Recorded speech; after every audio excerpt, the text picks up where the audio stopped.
Un cordial saludo para todas las personas que nos acompañan en este evento académico organizado por la Facultad de Jurisprudencia de la Universidad Católica de Santiago de Guayaquil. Mi nombre es Javier Cuadros y junto con el doctor Enrique Benavides le damos una calurosa bienvenida a todos los que nos acompañan y en especial a nuestra invitada, nuestra ponente, la doctora Valentina Rivadavia, destacada profesional del derecho y también jueza de Uruguay, quien nos va a deleitar con su ponencia sobre la prueba documental, su aportación y valoración desde la perspectiva de la jurisprudencia uruguaya. En lo personal, tuve el placer de escuchar a la doctora Valentina Rivadavia en un curso de Derecho Probatorio, y cuando ella expuso de una forma ejemplar este tema de la prueba documental, eh, consideré pues que era oportuno y sobre todo que el tema merece que sea conocido por la comunidad universitaria. Y ya de por sí, pues, expreso a nombre de la facultad el profundo agradecimiento a la doctora por acompañarnos, por disponer de su tiempo para estar aquí en este espacio. Bien, una vez que la doctora realice su ponencia, procederemos a resolver las preguntas que serán planteadas en el chat. De antemano ofrezco disculpas que no vayamos a poder resolver todas las preguntas por cuestiones de tiempo y esperemos su comprensión al caso. Y como es de costumbre, vamos a realizar el sorteo semanal del libro para los participantes y la doctora estará presente para que vea que no hay ningún favoritismo, todo un sorteo imparcial, neutral. Y la persona que salga favorecida, pues le rogamos por favor que cuando se le dé la oportunidad de identificarse, pues lo haga para pues, ver que esté presente, ¿no? Si no, pues procederemos a realizar otro sorteo. El libro que se va a sortear se llama La imparcialidad en materia probatoria, del maestro Freddy Hernando Toscano López. Bien, eh, sin nada más que agregar, reiteramos nuestro agradecimiento a la doctora Valentina Rivadavia por estar aquí presente y le doy pues la palabra para que pueda empezar su ponencia. Muchísimas gracias, doctora. Bienvenida. Bueno, muchas gracias, Xavier, por la invitación, primero que nada, y agradecerle también a la universidad. Y bueno, ya me elogiaste demasiado en la presentación, espero colmar las expectativas y ser clara, y que al menos lo que yo vengo a exponer sea un puntapié inicial. La verdad es que yo siempre expongo o investigo o estudio temas que me pasan en la práctica forense como jueza, cosas que veo que causan o conflicto entre las partes, o problemas en las audiencias, o recursos, y bueno, a raíz de la práctica es que siempre me caracteriza el profundizar, eso es lo que despierta mi interés, y bueno, fue lo que me pasó con prueba documental, que es un tema harto estudiado tanto en la doctrina procesal uruguaya como del resto de Latinoamérica y demás extranjera. Pero bueno, había temas con la aportación que se arrastraban. Si bien empezamos ya hace unos años a hablar de prueba digital y nuevos medios de prueba documental, la verdad es que seguimos teniendo problemas con los clásicos medios de prueba, con los papeles, digamos, dicho mal y pronto, seguimos teniendo problemas o conflictos de cómo lo aportan las partes. Y bueno, un poco quería comentarles, o sea, el desarrollo de la historia de la civilización se ha construido o se ha podido construir gracias a las huellas y evidencias que el hombre ha ido dejando en su vida social, y es en esa vinculación que el hombre tiene mientras vive, que va creando, modificando y extinguiendo relaciones jurídicas, las que son protegidas y reguladas por el derecho. De ahí es que surge el interés del ser humano en tener evidencia de esos actos, de esas relaciones, y tener la mejor forma, encontrar la mejor forma de poder acreditar a posteriori ese acto realizado. De ahí es que la prueba documental es un medio de prueba de mayor tradición histórica, que hasta el día de hoy, al menos en nuestro medio jurídico uruguayo, los expedientes siguen siendo fojas y fojas de prueba documental. O sea, es una prueba que yo llamo el medio de prueba más popular. Y además de lo que les comentaba de la tradición histórica. Documento nuestro derecho Viera lo ha definido de forma muy clara como, en sentido amplio, todo objeto o cosa producto de la actividad humana preexistente al proceso, cuya función es representar un hecho.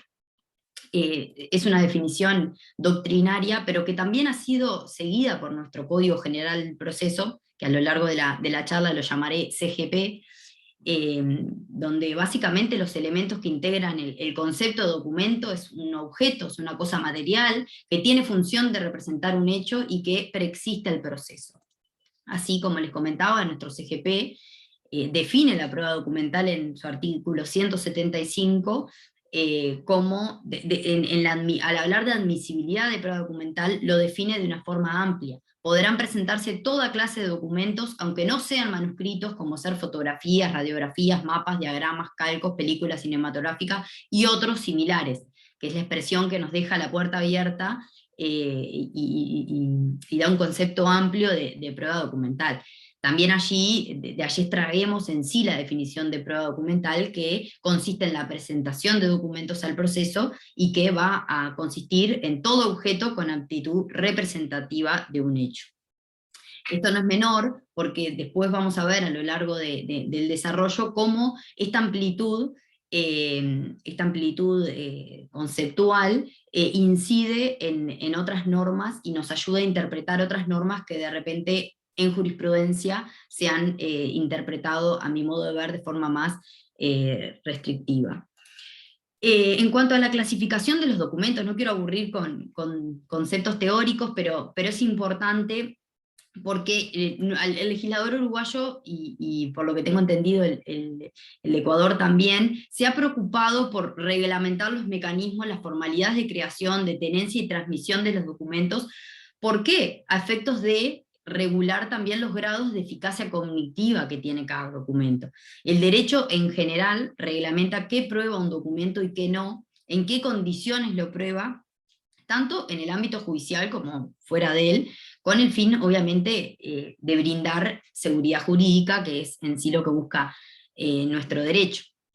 De la mano con esto se regulan también las formas de atacar esa eficacia cognitiva, de atacar ese valor probatorio de los documentos. Brevemente, en la clasificación de los documentos, como puse ahí en la presentación, una primera clasificación podría ser en admisibles e inadmisibles. Ahí el artículo que les mencionaba hoy, el 175, de que habla en sí, da un concepto amplio de que en sí todos los documentos son admisibles, las fotografías, las radiografías, los mapas y otros similares, o sea, se admite toda clase de documentos, con excepción de nuestra ley, hace una única excepción, que no serán admitidos como medios de prueba las cartas misivas dirigidas a terceros, salvo, porque también hace una excepción a la excepción, en la materia relativa al estado civil de las personas, la quiebra, el concurso y en juicios de o contra el Estado y demás personas públicas. Después, desde el punto de vista de su función, tenemos los instrumentos solemnes y probatorios. Los solemnes son aquellos que la forma documental es exigida para su existencia. Por ejemplo, la compra-venta de un bien inmueble únicamente es válida si se documenta en una escritura pública. Y los probatorios son aquellos documentos que solo se requieren para probar un hecho. El ejemplo en nuestro derecho es el 1595 del Código Civil Uruguayo, que exige que toda obligación que supere las 100 unidades reajustables debe ser consignada por escrito, ya sea en documento público o privado. Después tenemos en atención a su escritura, los documentos escritos y manuscritos y los no escritos, que también el 175 del que partíamos hoy, de admisibilidad, que da el concepto de documento, ya nos daba un paneo de que hay documentos que son escritos y otros que no, como las fotografías. Después, la última clasificación que me parece importante para introducirnos en el tema es la de instrumentos públicos y privados, que obviamente es una subcategoría dentro de la categoría general de escritos. Y bueno, ahí en nuestro derecho tiene una regulación muy exhaustiva de qué son los instrumentos públicos.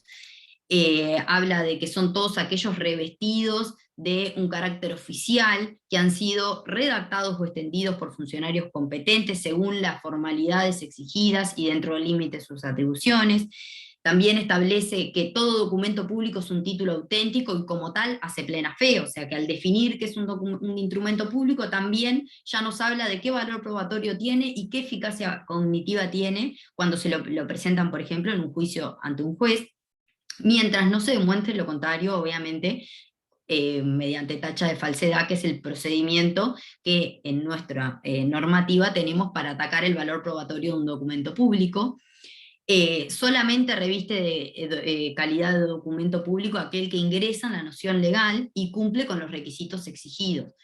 Sin embargo, los documentos privados es un concepto residual, ya que van a ser todos aquellos que no entran en la noción legal, ya sea porque les falta un elemento o porque no cumple por ejemplo, fue extendido por un funcionario que no tenía las competencias.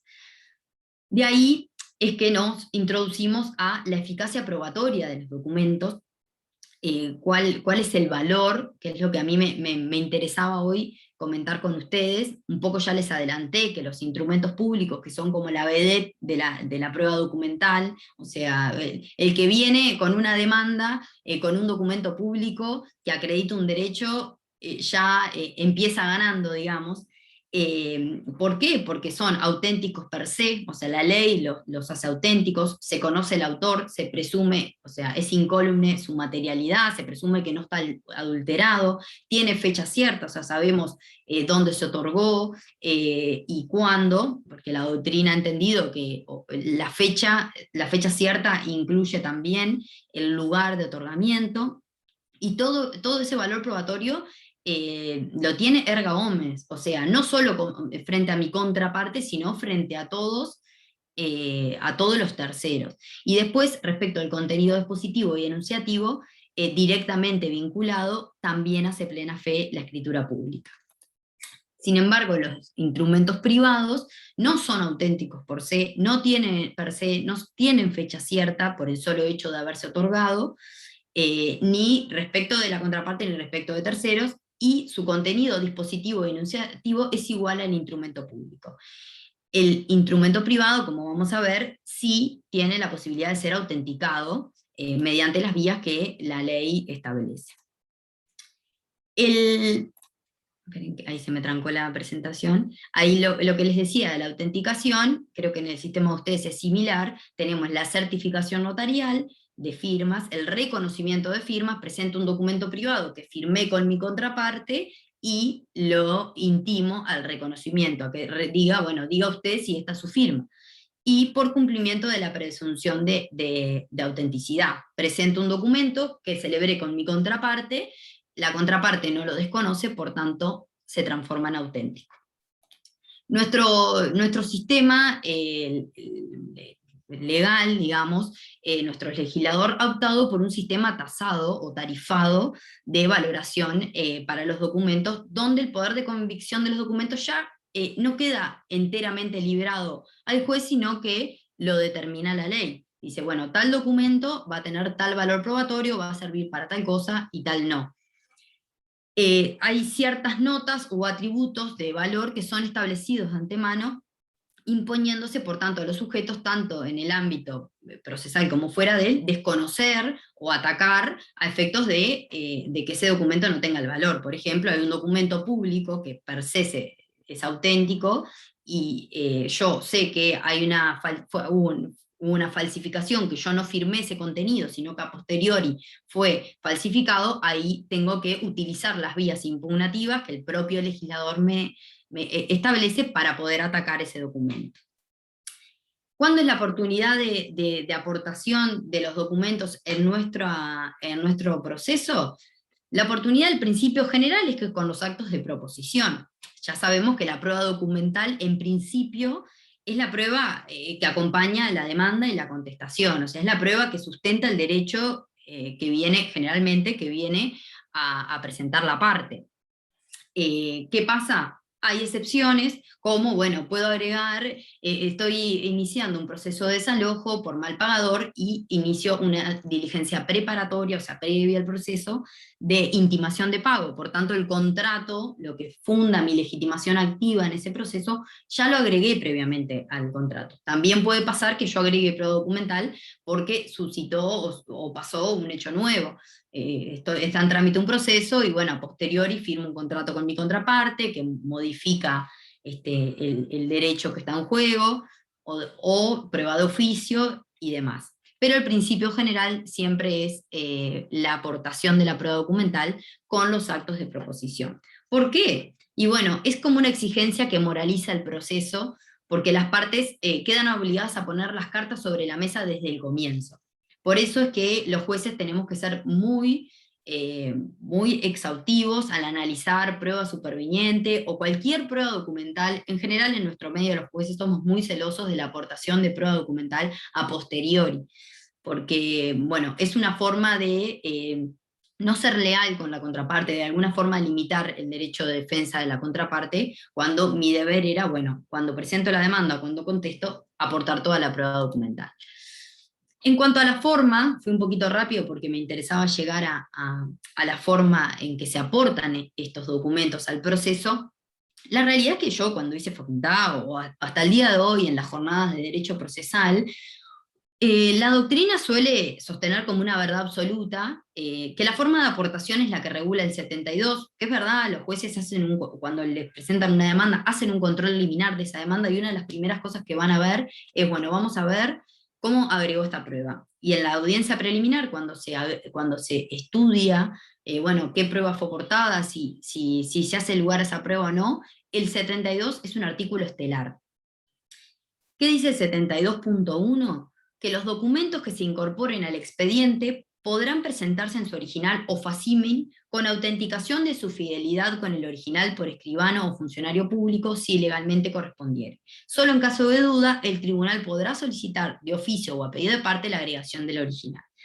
Es una norma que en principio uno la lee cuando cursamos derecho procesal y salimos de facultad con el chip de, bueno, los documentos hay que agregar o el contrato original o un facsímil con la debida autenticación. ¿Qué me pasó a mí? Empecé a repensar esta norma en virtud de, bueno, en definitiva acá, ¿qué estamos hablando? ¿De admisibilidad o de valoración? ¿Y por qué digo esto? A raíz de estudiar y de que escribí con un colega un artículo sobre interpretación, las convenciones interpretativas y demás, que no es mi área de expertise y no me voy a explayar en teoría del derecho, pero sirve muchas veces para repensar normas, ahí empecé a ver que al menos esta norma admitía dos interpretaciones. O bien puede entenderse que cuando ahí les hacían la pregunta, admisibilidad o valoración, que siempre en facultad nos daban la norma como de cabeza de admisibilidad. O sea, el artículo 72 dice que era una verdad indiscutida que hablaba de admisibilidad de la prueba documental. Pero, como les contaba, empecé a ver que al menos este texto habilitaba dos atribuciones de significado. O bien puede entenderse que cuando el texto refiere a que los documentos podrán presentarse en su original o facsímil, establece que esos son los únicos modos en que es admisible y válida la aportación del documento al proceso, bajo el entendido que si el legislador hubiese querido contemplar otros modos de aportación, lo hubiese dicho expresamente o directamente no hubiese escrito la norma. Esa es una interpretación, que era la que nos enseñan en facultad, digamos, y la otra interpretación, que fue la que a mí se me ocurrió, es pensar, bueno, el legislador no hizo referencia a la situación de los documentos no originales ni facsímiles, que en la normativa de Ecuador lo llaman copia, porque el legislador de Ecuador fue un poco más cuidadoso y en el 193, si no me equivoco, él da una definición de qué se va a entender por copia. Pero creo que las situaciones pueden ser emparentadas.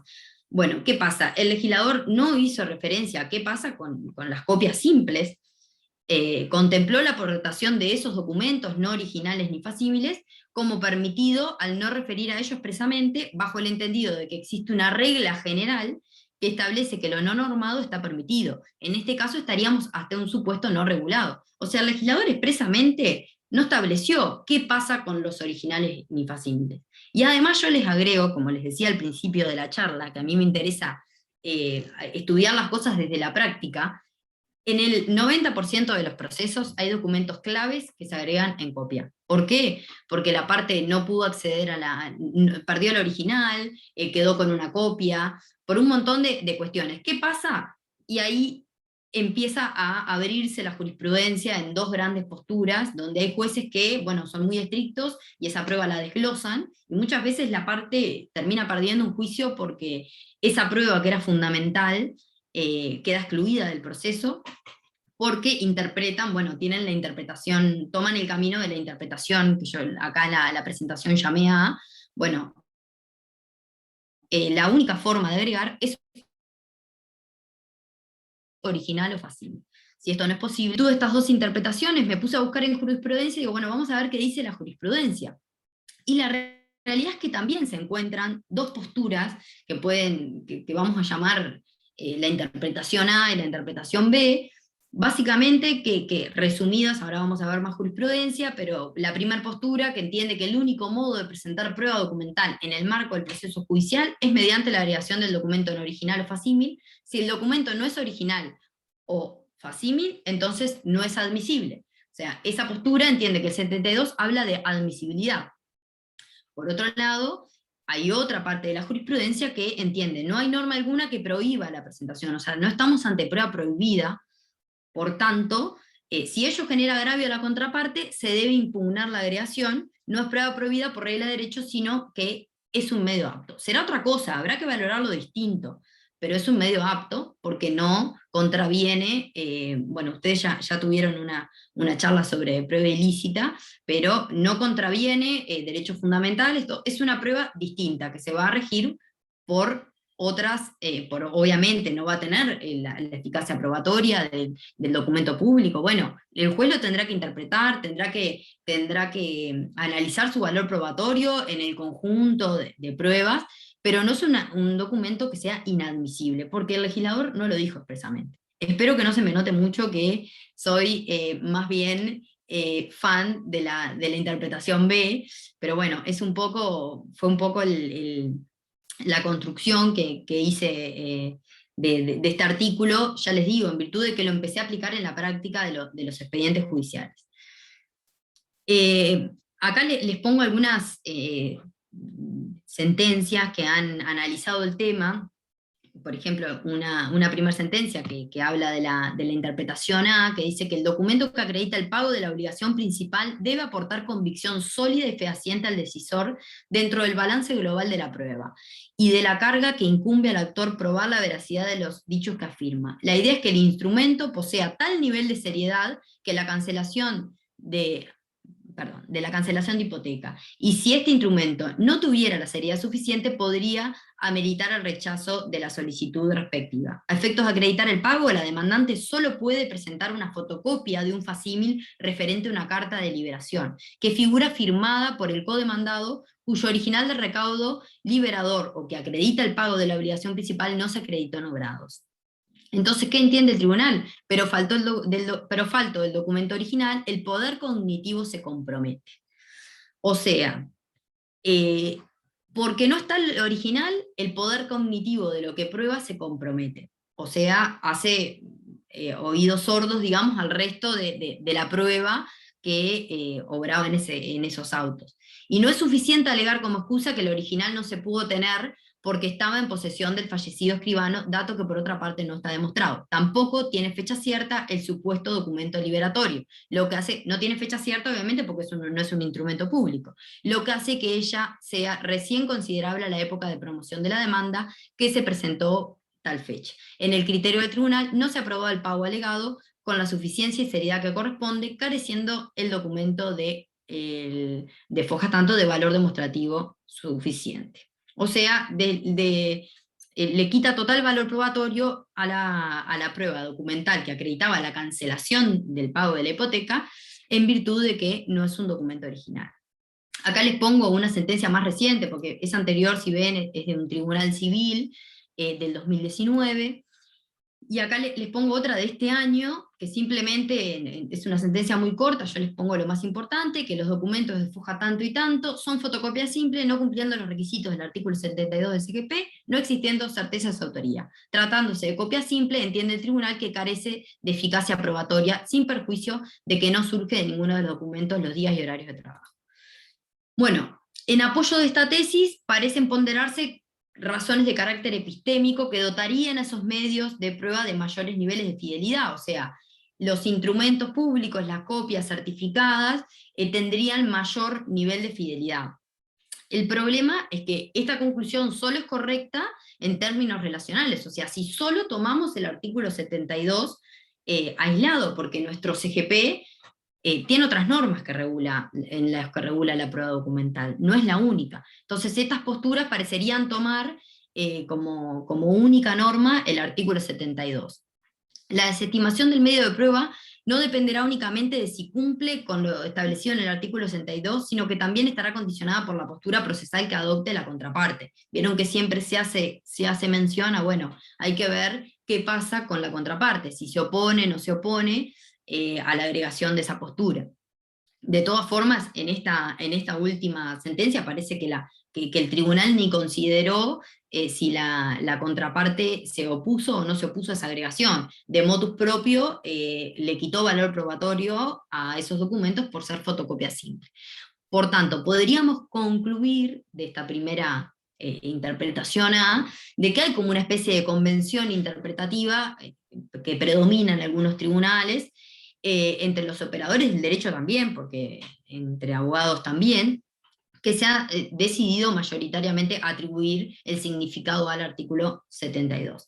Lo cierto es que es una decisión interpretativa, que es lo que yo les comentaba, que he venido analizando un poco por la práctica judicial, que los jueces debiéramos fundar.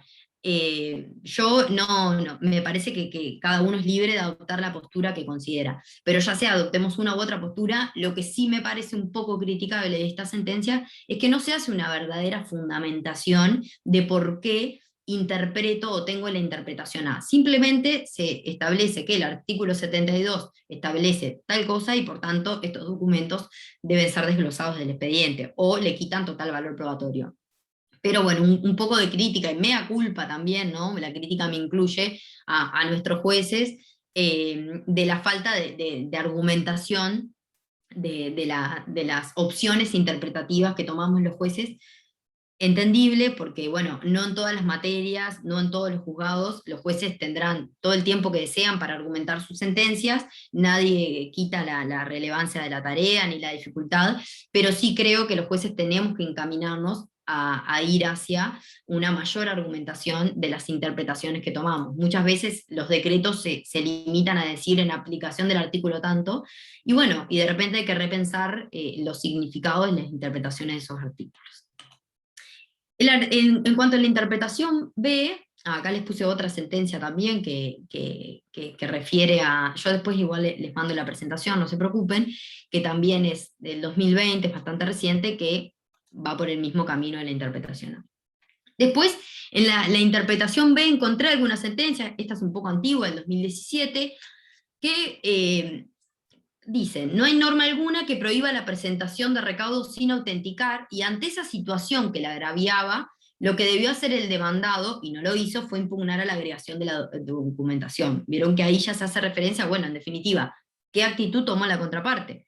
Tampoco se está ante una prueba prohibida, inconducente o impertinente, como pretende el impugnante, porque tales fotocopias no constituyen, como se dijera, prueba prohibida por regla de derecho, ni pueden ser catalogadas de inidónea para acreditar la veracidad del hecho controvertido ni adecuado para demostrar. Se trata, por tanto, de medios aptos para probar conjuntamente con los demás que se aportaran el salario de la promotora. O sea que no le da el valor probatorio de un documento público, no tiene esas notas de veracidad que fuimos viendo de los diferentes documentos, pero sí le da cierto valor probatorio a los efectos de acreditar, por ejemplo, un salario, el que valoró con otros medios de prueba que fueron aportados al proceso. Acá hay una sentencia del 2021, bastante reciente, que habla: la falta de historia clínica se debe a un excesivo rigor formal del tribunal inferior, que en audiencia preliminar la ordena desglosar por incumplimiento del artículo 72.1. Lo que yo les decía, los jueces muchas veces en la audiencia preliminar se limitan a decir, bueno, desglósese la prueba en aplicación del artículo 72. Y ni siquiera hay una breve, por lo menos, argumentación de cómo estoy interpretando esa norma. Porque en definitiva muchas veces estoy haciendo perder un juicio a una persona, un proceso, porque considero inadmisible una fotocopia. La circunstancia de que la historia clínica aportada hubiese estado constituida por copias fotostáticas, o sea, fotocopias de la misma, no la hace prueba inadmisible. Las fotocopias no constituyen un medio de prueba prohibido por la ley. Es más, encartan perfectamente en el artículo 175, el que leía hoy, que era un concepto amplio de admisibilidad. Véase que incluso la misma juez Acuo se contradice en la audiencia preliminar cuando ordenó desglosar historia clínica porque no cumplía con el artículo 72 y admitió como prueba las fotografías, instrumento privado tampoco certificado, y ahí sí invocó el artículo 75. Otra cosa que pasa en la práctica, los jueces se embretan, porque por un lado adoptan la postura restrictiva, la interpretación A, de decir, bueno, no, el legislador dijo que podrán agregarse originales o copias autenticadas. Y por otro lado, las fotografías, que bueno, yo les pregunto, ¿cuál es el original de una fotografía? No existe, tendríamos que meternos en la cámara, a ver, toda fotografía que agregan, ya sea impresión digital, en una, de la forma que la agreguen en un pendrive, nunca es un original. Entonces, si hacemos la interpretación A, tenemos que ser muy cuidadosos de pedir el desglose de toda la prueba, porque a veces en una misma audiencia podemos dejar adentro determinada prueba y afuera otra y contradecirnos, como pasó acá, que el tribunal lo relevó expresamente. Acá también les dejo otra sentencia que habla que encuadra en lo que yo llamo la interpretación B. Por tanto, en vistas de lo anterior, creo que para solucionar los problemas interpretativos que nos presenta el artículo 72, debemos encontrar otros insumos, que pasa mucho en el derecho, y más que nada en derecho procesal. Muchas veces no nos basta solo con una norma, tenemos que ver la norma relacionada con otras normas para poder así atribuir uno u otro significado. Si bien, digo, ya les adelanté, no pretendo convencerlos ni explayarme sobre la conveniencia y pertinencia de adoptar la postura B, lo cierto es que no puedo dejar de apuntar que no es una mera inclinación personal, sino que al menos en nuestro derecho positivo tenemos normas que sustentan esta postura que les mencionaba como postura B. Para empezar, toda la doctrina procesal uruguaya habla de lo que se llama el principio del derecho a la prueba. O sea, siempre los jueces tenemos que tener en vistas que la parte tiene derecho a probar. Y cada vez que voy a limitar ese derecho a probar, tengo que encontrar normas contundentes y interpretaciones fundadas de que ese derecho no lo puede ejercer de tal o cual manera.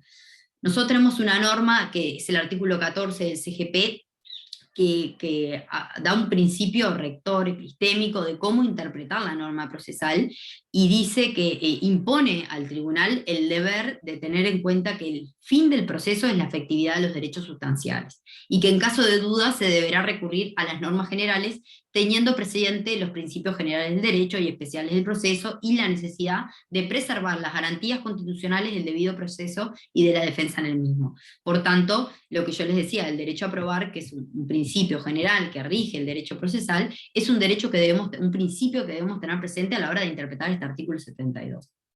También el 175, que les mencioné al principio, no lo hice inadvertidamente, el que hablaba de aquel concepto amplio y decía otros similares, da un concepto muy amplio de prueba documental. Por tanto, tenemos que ser cuidadosos cuando vamos a restringir ese concepto, porque si el legislador no lo hizo, ¿por qué el intérprete va a ir a restringir algo que es amplio?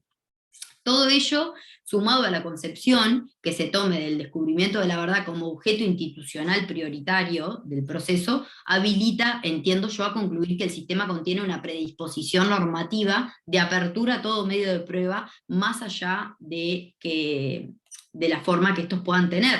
Que esto no lo inventé yo. Ferrer Beltrán hablaba de que en todo caso va a ser un problema de fidelidad más que de admisibilidad. Por eso yo hoy les preguntaba, bueno, el 72 en definitiva nos habla de admisibilidad o de valoración. Y yo entiendo que nos está hablando de valoración, de que hay determinados documentos que tienen determinado valor probatorio, que van a ser aportados así, lo que no quita que se agreguen otros similares, como dice la norma, que, bueno, ahí el juez tendrá que utilizar otras herramientas y valorar de forma distinta, de forma conjunta, para otorgarle cierto valor probatorio. Por lo tanto, la regla es la admisibilidad de todos los medios probatorios, salvo disposición expresa en contrario. Creo que esa es la conclusión a la que, con la que nos tenemos que ir, con la que tenemos que defender, como toda restricción de derecho, como toda sanción, porque ese es otro tema, ¿no? No se establece, bueno, el artículo 72 no establece una sanción procesal de si no se agregan de esa forma. Y bueno, el intérprete corresponde que aplique una sanción cuando el legislador no lo hizo. Me genera dudas al menos. Y un poco plantearles como para cerrar la charla, en cuanto a lo de la valoración, como un planteo prescriptivo, que en base a una presentación de Jordi Nievas Peñol, que es un procesalista que me encanta como expone, que él decía también, o sea, hacía mención a que el CGP, la normativa procesal en general, nos dice que es un documento, pero no nos dice cómo lo debe valorar libremente el juez. Lo cual no es sencillo, porque a los jueces no nos dicen, bueno, ¿cómo valoro una fotocopia? En caso de que la admita. Y bueno, y ahí él habla y da instrumentos en su libro, que es excelente, que es la valoración probatoria, da insumos a los jueces bueno, que no es una tarea sencilla, que es algo que ya uno lo tranquiliza, porque dice, bueno, esto no es sencillo, por eso a mí me cuesta, eh, y, y da la opción de, o aconseja recurrir a una disciplina que se llama la semiótica textual, que lo que hace es poner en contexto los documentos, a la hora de interpretar, bueno, ¿dónde fue confeccionado este documento? ¿En un ámbito bancario, con determinada burocracia, con determinados requisitos? ¿Es un documento que fue confeccionado en un ámbito familiar, en un ambiente más coloquial, donde se utiliza un lenguaje más informal? Y bueno, ahí el todo da todo herramientas que sirven para justamente esto, para, bueno, qué valor le otorgo a este documento, justamente no a los documentos donde hay una tasa legal y el legislador ya me dice cómo interpretarlos. Me dice cómo interpretar y cómo valorar los otros documentos que justamente el legislador no lo especifica. Y después hay una pregunta que yo les quería dejar, que la hace Jordi, que la plantea Jordi, de efectivamente se justifica hoy en día darle un valor privilegiado a determinados documentos por el solo hecho de quién los confecciona, con todos los medios tecnológicos de acreditación de la verdad que tenemos hoy. Y bueno, a mí la verdad es que esa cuestionante que él planteó, bueno, no debería dejarse todo a la libre valoración del juez, y un poco me sembró la duda y me dejó pensando, y es cierto, digo, uno a veces lee documentos notariales que por la redacción, por cómo se expresa la parte, por ejemplo, en su escrito, en una declaración de parte, donde, bueno, efectivamente esta parte firmó esta escritura y sabe lo que firmó, a uno le genera la duda, la práctica judicial le va generando esas dudas, por eso es que eso que planteaba Jordi, la verdad que creo que en el año 2021, en el siglo en el que estamos, digo, hay que repensar, bueno, ¿qué es más fiable? ¿Un documento que está firmado ante un escribano o una filmación donde dos partes están celebrando un contrato que después se lleva al proceso, el juez ve las caras, la actitud que tenían y demás? Creo que es algo que podemos repensar en virtud bueno, los avances tecnológicos que han habido. No quiero aburrirlos más, este era un poco el planteo que quería hacerles, y bueno, quedo abierta a las consultas que tengan. Les dejo mis datos también, mi mail, mi Twitter, por cualquier consulta que tengan, cualquier duda, lo que sea, estoy más que a las órdenes. Listo, muchas gracias, doctora. Felicitaciones por su exposición, realmente espectacular. Y bueno, si me permite realizar digamos, un argumento para complementar su exposición desde la, digamos, experiencia de la práctica procesal de nuestro país, y sobre todo porque es casi igual a la forma, digamos, de la estipulación de su código procesal es casi igual, ¿no? De hecho, usted tuvo la oportunidad de verla, yo le facilité los artículos. Aquí en la práctica lo que ocurre es que, bueno, cuando una parte procesal adjunta una copia simple, a veces lo hacen quizás por un descuido o porque el profesional del derecho, pues, a lo mejor se le fue el documento y no lo hizo certificar ante un notario o un fedatario público. Entonces, cuando ya las pruebas están en el proceso y llega la audiencia, hay una etapa en la que las partes pueden pronunciarse sobre la prueba de la otra parte, impugnarla, analizarla, realizar el pronunciamiento correspondiente. Entonces, cuando un abogado ve que la otra parte ha adjuntado como prueba una copia simple, lo primero que dice es: este documento es inadmisible porque es copia. Nada más. No dice que es falsa, no dice que se duda si es que hay una duda razonable de que el documento sea adulterado, cómo sabemos que ese documento proviene del original, cómo sabemos que usted no lo hizo en Photoshop. No, simplemente dicen es copia. E invocan el artículo de nuestro Código Orgánico General de Proceso.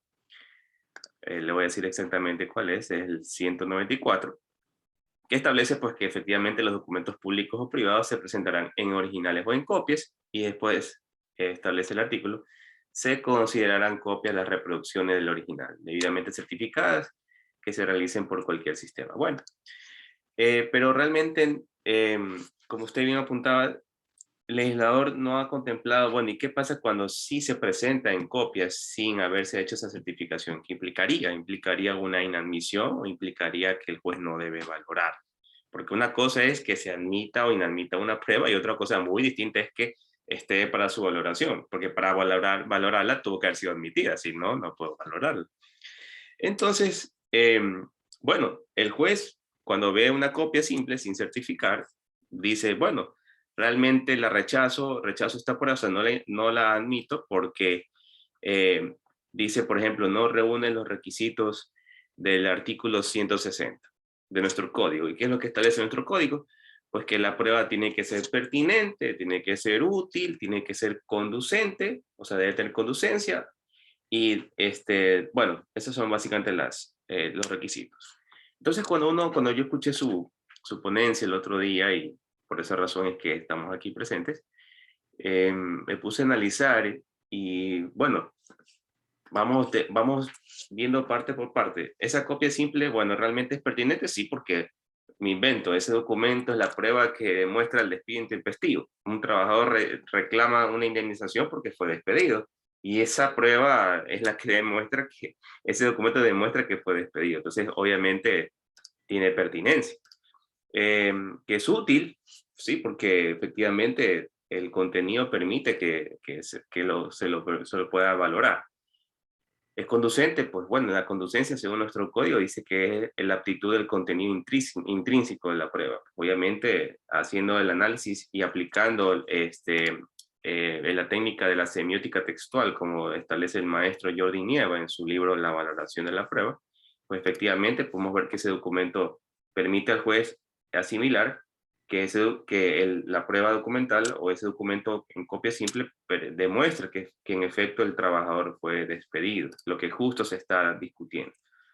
Pero todos esos requisitos los reúne y realmente no hay base para que un juez pueda rechazarla por esos motivos. El otro día escuché un juez que rechaza una copia simple porque el artículo que mencioné hace un momento dice que el juez declarará improcedente la prueba cuando se haya obtenido con violación de la Constitución o de la ley. Pero aquí hay una palabra clave: obtenido. Y cuando uno adjunta una copia simple, no es que necesariamente lo haya obtenido contraviniendo la Constitución o la ley. De hecho, yo tenía el original, le saco copia, pero por algún descuido adjunté la copia. Entonces, no es que se obtuvo el documento contraviniendo la Constitución o la ley. Simplemente se trató de no cumplir con digamos, formalidad, entre comillas, de nuestro código, de incorporarlo como original o como en copia certificada. Entonces, realmente en la posición, las dos interpretaciones que usted menciona, y en efecto tiene mucho que ver con las técnicas de interpretación, y aprovecho para a los que nos escuchan, sugiero un libro muy, muy bueno de la interpretación de los documentos del maestro Guastini, que es muy bueno. Eh, y uno se pone a analizar y efectivamente, bueno, ¿será acaso que podemos basarnos en esta interpretación de que no necesariamente una copia simple debe ser inadmitida y más bien el juez debería ver, bueno, pues veamos cómo se desarrolla el juicio, porque puede ser que a lo mejor la otra parte pueda corroborar su autenticidad quizás con una declaración o con otro método, y a la final el documento se salva, por así decirlo. Entonces, bueno, eso era lo que quería comentarle. No quise tampoco eh, alargarme mucho, pero quería compartirle lo que sucede aquí, ¿no? En nuestra práctica, ¿sí? Le agradezco Bueno, mucho, Xavier, sí. aprovecho para un cordial saludo que nos están aquí viendo a la doctora Lucía Fernández, que nos acompañó hace Ah, unas semanas atrás, y también al maestro Ignacio Soba, que seguramente lo vamos a invitar para una charla así en el futuro. Así que un cordial saludo para todos ustedes. Bien, vamos con las preguntas que tienen planteado en el chat. Simplemente me da un ratito, por favor. A ver.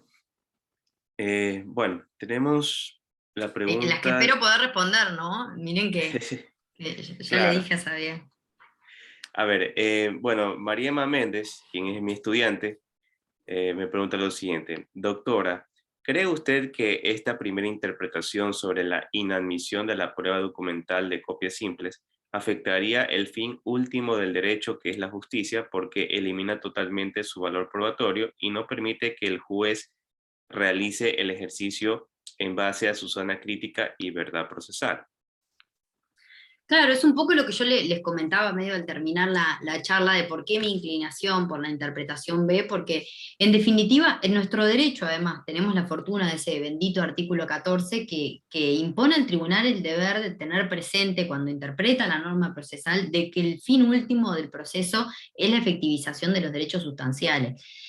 Bueno, no me animo a afirmar que el derecho, el proceso busca como finalidad la justicia, porque bueno, hay ríos de tinta hablando de cuál es el fin del proceso y no quiero entrar en ese debate teórico, pero sí, efectivamente, entiendo que la interpretación A de alguna forma está cercenando y está incumpliendo otra norma legal, que era lo que les decía, el artículo 72 debe ser interpretado de forma conjunta, no es una norma aislada que está sola en el CGP, en el Código General del Proceso Uruguayo. Yo entiendo que hay otros derechos, como el derecho a probar, otros principios que deben guiar la tarea interpretativa del juez.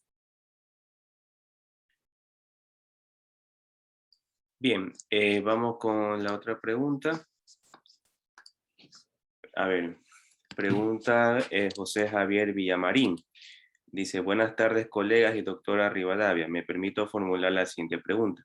En atención a lo que prescribe la ley 18.600 uruguaya, bueno, son dos preguntas en una, ¿no? ¿La prueba electrónica es un medio de prueba no previsto por el ordenamiento procesal o es una especie dentro del género de prueba documental? Y la segunda, ¿cómo se lo incorpora al proceso? Bueno, una pregunta que quedaría para hablar otra charla más, porque ya les digo que prueba digital y en el documento electrónico en sí tiene digo, mucho desarrollo en nuestra doctrina. Hay dos posturas, como en todo, donde dice, bueno, que ya en esto que yo les repetí mucho en la charla del concepto amplio que utiliza nuestro legislador, que sin duda fue muy inteligente, cuando habla de prueba documental, hay quienes entienden, quienes entendemos en realidad que la prueba digital está incluida dentro de ese concepto. Sí, no les voy a decir que no, hay varios debates de cómo aportar prueba, también un poco porque por un poco culpa de los jueces y un poco culpa de los abogados que, bueno, siguen pretendiendo adjuntar un documento digital en formato papel, y bueno, ha costado un poco en nuestro medio entender que el original, en definitiva, del documento digital es el documento digital. Entonces, a veces pretenden presentar originales de documentos digitales mediante impresiones. Y ya hay alguna norma que establece, por ejemplo, la información registral, la que otorgan los registros sobre, bueno, si un bien tiene embargos o no, ya la propia institución, el propio registro público, ya la entrega en formato digital. Y a veces la parte, que es curioso, porque en realidad está en nuestro sistema, se puede hasta enviar por mail a cada juzgado, a veces la parte imprime y agrega eso. Entonces todavía ha costado un poco en el medio dar ese paso a lo digital, pero sin duda que es prueba admisible. Yo entiendo que es prueba que está prevista en el CGP, pero sin perjuicio, les comento hay un plan de renovación legislativa que está en curso, que se llama PROMOLE, que promueve justamente la modernización legislativa, eso significan las siglas, donde hay donde justamente este artículo 72, que tanto les insistí hoy, está en tela de juicio y se están proyectando reformas donde una de ellas es justamente decir que los documentos producidos electrónicamente que reúnan los requisitos de esta ley, que es la 18.600, serán considerados originales y podrán ser agregados al expediente soporte digital. Y bueno, hace toda una regulación de qué pasa cuando se incorporan copias y demás. O sea, este tema está justamente siendo estudiado al momento por los legisladores para que no haya dudas y agregar al 72 prueba digital, prueba electrónica y que, bueno, que no terminen habiendo como distintos criterios en jurisprudencia y de repente excluyendo prueba porque hay jueces que adoptan una postura más estricta, digamos. No sé si con eso contesté las dudas. Sí, doctora. Vamos con la última pregunta. El señor Clever Quintana pregunta lo siguiente. ¿Estaría impedido un juez de ordenar prueba de oficio para recabar un documento original que fue aportado por una parte solo en copia simple? No, no estaría impedido, es más, es una facultad que le da el 72 al juez, que en caso de dudas, lo cual ahí ya nos deja un poco el indicio de que, bueno, incluso puedo sospechar por ejemplo, un testimonio notarial, o sea, me traen un documento privado certificado, bueno, yo puedo pedir, o sea, un testimonio notarial, puedo pedir, bueno, tráeme el original, porque me genera dudas. O sea, ya el legislador en aquel entonces ya empezó a sospechar un poquito del valor probatorio ese irrefutable de las copias autenticadas, eh, porque, bueno, justamente es una facultad que a texto expreso nuestro legislador consagra. El juez, en caso de dudas, o si la contraparte lo solicita, puede pedir la aportación del original. Así que eso está previsto a texto expreso. No se da mucho con frecuencia, la verdad es que cuando se presenta algo notarial, es como que acá se dice que cuando viene algo en hojita amarilla, ya es como que muchas veces piensan, bueno, está, tienen todo ganado y en realidad tenemos que, bueno, muchas veces ponernos a ver, porque a veces los escribanos dan fe o testimonian cosas sin acreditar y sin especificar qué documentos tuvieron a la vista, en estudios de títulos, en demás. Entonces creo que ahí los jueces tenemos que ser un poquito más cuidadosos y mirar, bueno, en definitiva, porque lo haya otorgado ante un escribano público, un poco lo que decía Jordi, bueno, veamos a ver qué dice el documento y qué tan fiable es. Listo. Bueno, de hecho, para complementar, realmente aquí no se ha dado mucho caso que un juez de oficio diga, bueno, aquí está en copia, pero yo quiero que el original esté aquí en el proceso, por lo tanto, suspendo la audiencia hasta que venga el documento. Realmente, al menos yo no he podido notar. Quizás a lo mejor en tema de juicios de alimentos, cuando el juez quiere averiguar los ingresos del demandado o la demandada para que está obligado a pasar la pensión. Pero bueno, en sí yo no he visto un caso así, ¿no? Pero bueno, muy buena la pregunta, por cierto. Bien, bueno, entonces hasta aquí vamos con las preguntas. Doctora, le vamos a pedir simplemente que nos acompañe en el sorteo ¿Cómo no? para que veamos a ver quién es el favorecido o la favorecida. A ver, solo me dan un segundito porque normalmente Paul es quien se encarga de esto. Vamos a hacer, a ver, somos 108 espectadores. Aquí pongo aquí. Ya, listo. Voy a compartir pantalla. Bien, no sé si pueden ver la pantalla. Bueno, de 108 espectadores salió el 74. Voy a empezar a contar para ver quién fue el ganador, ¿no? Me damos solamente un segundito. Voy a empezar a contar desde abajo. A ver. 108.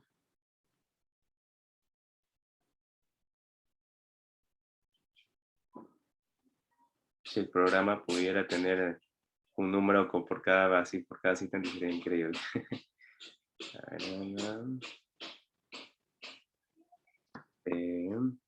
A ver, aquí está 75, 76, ya 74.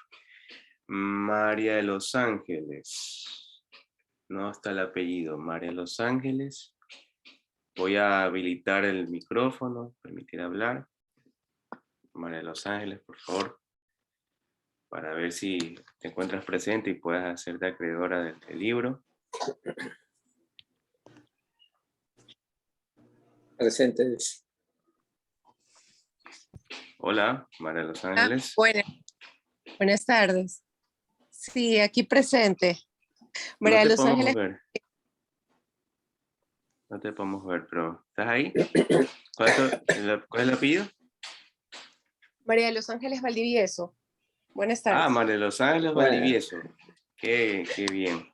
Bueno, María de Los Ángeles, felicidades. Has hecho acreedora al libro, la imparcialidad de la prueba.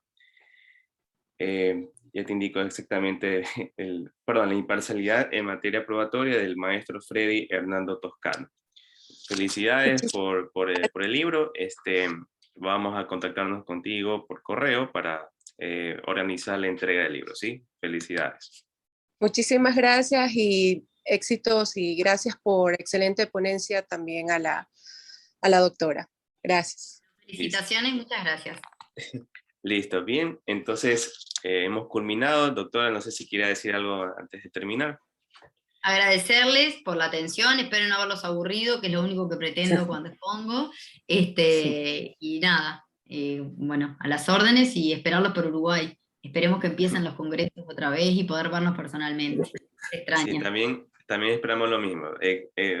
Reitero mis felicitaciones, muy buena ponencia, clara, y sobre todo pues nos ha dejado con la intriga de seguir analizando este tema. Y que estoy muy seguro que vamos a volver a toparnos, espero que algún día presencial, pero vamos a toparnos en algún evento académico. Muy bien. Sin nada más que agregar, reitero nuestro agradecimiento hacia usted, doctora, y invitamos a todas las personas que nos han acompañado a que nos sigan en nuestras redes sociales para los futuros eventos académicos.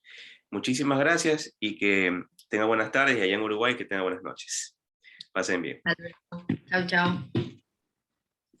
Hasta luego.